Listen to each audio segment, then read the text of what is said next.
Well, Lots of maps. you're good. Yeah, we got lots of maps, we got lots of speakers. Rich, if you want to go stand up as well.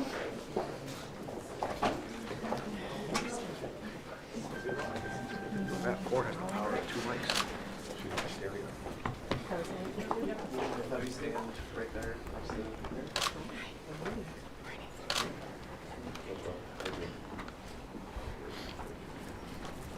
Are we all good?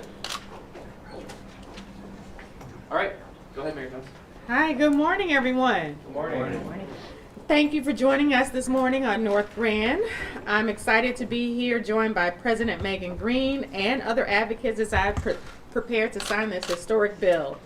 Before we get started, I want to take a moment to acknowledge the 4 youth that we lost to horrific traffic violence at South Grand and Forest Park, as well as the tragic crash at Bates and Morgan Ford. They're tragic reminders to all St. Louis drivers. Slow down, obey the rules of the road, or it may cost you your life. But St. Louis has to do more. Like all violence, traffic violence tears families and communities apart. And to those who say that they feel scared on our roads, I hear you. Parents in our city, like myself, are asking ourselves, how can we teach our teenagers how to drive in a city where the rules of the road feel more like suggestions? How can we protect people no matter how they choose to get around? Walking, biking, driving, and public transit. It's these questions that brought us here today, and it's a long time coming. Last year, my administration solicited feedback from the community about how to use the unprecedented resources at our disposal to make change St. Louisans can see and feel in their communities. The result? Improving infrastructure and street safety ranked as a top priority for St. Louis residents.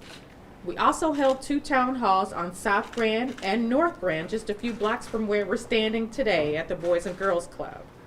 The message is the same. No matter the color of your skin, or your zip code, or what side of Del Mar you live on, traffic violence and reckless driving is an issue that touches our entire city. And it's getting worse. In 2020, 17% of fatal traffic crashes in the U.S. involve pedestrians. In the city of St. Louis, that figure was 28% in 2021. The United States has had a steady increase in the number of pedestrian fatalities from 2010 to 2020. Pedestrian deaths increased by 54%, while all other fatalities increased by 13%. 2022 was the second most deadly year in terms of traffic violence in our city's history after 2022 during the height of the COVID-19 pandemic. However, St. Louis has never made a citywide plan or a citywide effort to address this important issue. That changes today. With the St. Louis Safer Streets Bill, the city is making our largest ever investment, not just in constructing traffic calming measures and funding major multimodal projects like the Brick Line Greenway, but also starting the long process of reimagining our road design and what that means to navigate our city. This bill will improve dangerous intersections and target areas, implement traffic studies that have been sitting on the shelf, and it also puts us on the path towards our city's first ever mobility and transportation master plan, which we need to access key federal grants and resources currently closed off to us. Traffic calming reduces violence on our streets, and the results are all around us. Just up the block, take a drive down Natural Bridge to see what traffic calming can look like in our city and how it's working successfully. According to MoDOT's preliminary analysis, the traffic circles and other improvements along Natural Bridge have reduced speeds by an average of 9 miles per hour. That's a life-saving difference. And while MoDOT is still analyzing data, it takes 3 years to establish traffic trends. The number of crashes is trending downwards as well. But engineering is just one part of street safety. We recognize the need to enhance education and enforcement. My administration is working to identify sustainable sources of funding for education, And while the police department wrote more than 8,000 speeding tickets last year and more than 2,700 for signal violations, we need to do more to hold reckless drivers accountable. That's why my administration has been exploring ways for the city to use automated traffic enforcement, or red light cameras, to discourage reckless driving across St. Louis. Studies have shown the effectiveness of red light cameras at reducing crashes and keeping people safe. A 2017 Northwestern University analysis of Chicago's red light cameras reduced injury crashes by 10% in surrounding locations. We're pulling together key departments to analyze operational and legal needs to implement red light cameras. Some key values guiding this work: safeguarding the privacy and restricting the use of any images and videos gathered by cameras, upholding due process as outlined by the Missouri Supreme Court, using a data-driven strategy for deployment, and regularly assessing ticketing data to determine impact upon communities of color and efficacy of placement. We will continue to keep the public informed about our progress. Once we have a framework, we'll be sure to share it with our advocates as well. Again, I appreciate President Green for her leadership on this bill, as well as the local advocates who push for these critical measures. Together, we will make St. Louis a better, safer place to get around, no matter how visitors and members or visitors and residents choose to get around. Thank you. God bless you. And now, President Megan Green.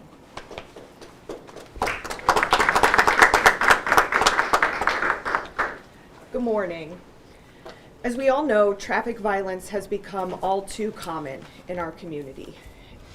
Most of us have unfortunately had to get accustomed to, when we pull up to, when a light turns green, to sit there for a minute, look both ways before we go. We know that today we are taking a first step toward addressing traffic violence in our city, but there's much more that we have to do. This bill today is an example of both residents and local government working together to address very serious issues in our city. We know that St. Louisans both deserve to feel and be safe on our streets. This historic bill funds critical infrastructure improvements for our community. It includes having BPS work with traffic engineering consultants to examine existing lane configurations and develop roadway modifications that both meet demand, calm traffic, and enhance pedestrian, cyclist, and motorist safety. This includes things like painted and raised concrete bump outs, concrete medians, enhanced crosswalk markings, things that we know make us safer. This bill also includes much needed ADA and traffic calming improvements in 5 key corridors along Union, Grand, Kings Highway, Jefferson, and Goodfellow, and much needed sidewalk improvements. The Streets Department has over 3,893 open service requests right now for addressing sidewalk issues. This bill takes a much needed step in funding that gap. And we're funding safety improvements at the top 10 most dangerous crash locations in the city. But we know that investing in city infrastructure is just the first step to making our streets safer. We also need to address safety through education and enforcement. And I look forward to continuing to work in partnership with the mayor's office as we go into this next legislative session to ensure that both education and enforcement are top of mind and top of our legislative priorities. While traffic calming solutions will require time for the design, bid, and construction process, we know that some of these education and enforcement mechanisms can be implemented sooner. And this is the top priority of the Board of Aldermen, and I'm committed to working with both the new board when it is sworn in April and the mayor's office to find the funding for these programs. The St. Louis Safer Streets Bill also moves us closer to eliminating the archaic process of using ward capital to create safer streets. As many of you know, aldermen get $300,000 a year, which has historically been meant to fund all capital improvements for the wards, including traffic calming, speed humps, road paving. We know that this is just a drop in the bucket for the ongoing continual funds that are needed to ensure that we have safer streets. relying on ward capital has made these changes difficult to enact, and has created challenges in implementation and challenges in creating consistent reforms across the city. So I'm looking forward to continuing to work in partnership with the mayor's office as we work to ensure that we have long-term plans, long-term funding to address traffic violence in our city, while also putting in place mechanisms for greater education and greater enforcement. Thank you.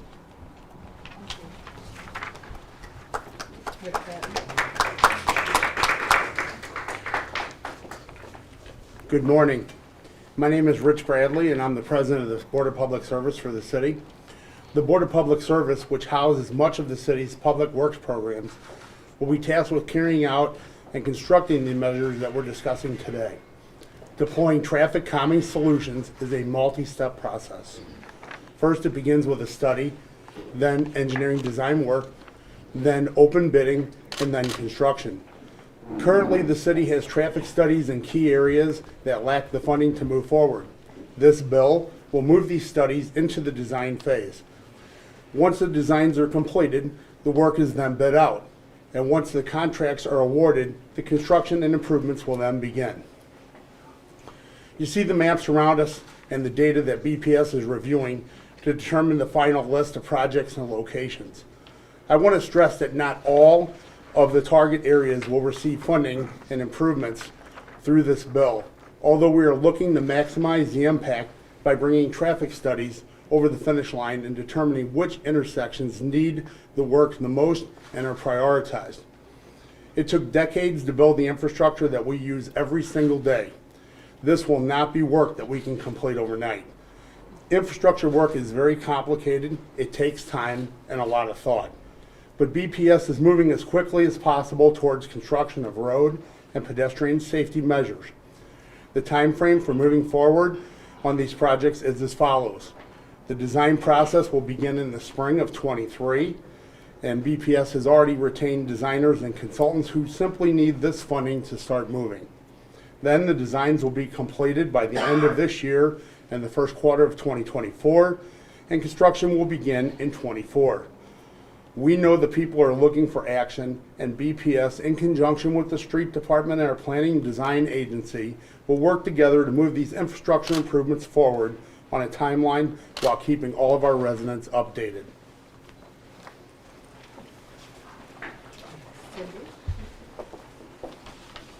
Good morning. My name is Cindy Mentz, and I'm the CEO of TrailNet, the local nonprofit for advocating for safer walking and biking in transit.